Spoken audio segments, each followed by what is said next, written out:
မင်္ဂလာပါများကျွန်တော်ဒီနေ့မှာတော့လူကြီးမင်းတို့အိမ်မှာနေ့စဉ်မရှိမဖြစ်ကျွန်တော်အသုံးပြုနေတဲ့ကျွန်တော်တို့ဒီရေခဲတစ်တာဝယ်မယ်ဆိုတော့ကျွန်တော်တို့ icon နဲ့ကျွန်တော်မိတ်ဆက်ပေးခြင်းပါတယ်ခင်ဗျာ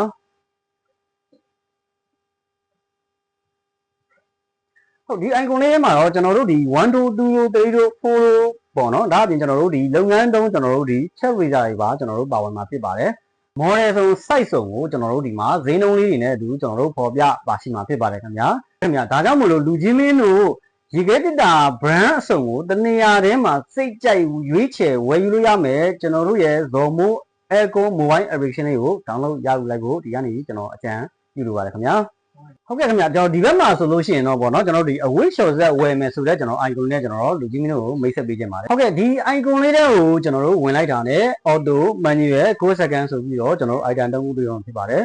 လူကြီးမင်းတို့အနေနဲ့ဒီ icon တစ်ခုချင်းစီကိုဝင်ကြည့်မယ်ဆိုရင်ကျွန်တော်တို့မြန်မာပြည်မှာရှိတဲ့brand အစုံ model အစုံ site စုံကိုကျွန်တော်တို့ဈေးနှုန်းများနဲ့အတူကျွန်တော်တို့ဒီမှာပေါ်ပြပါရှိမှာဖြစ်ပါတယ်ဒါကြောင့်မို့လို့ကျွန်တော်တို့ရဲ့ဒီ Zomo mobile application လေးကို App Store နဲ့ Play Store မှာ download ရယူဖို့ဒီနေ့ကနေကျွန်တော်အကြံပြုတိုက်တွန်းလိုပါတယ်ခင်ဗျာ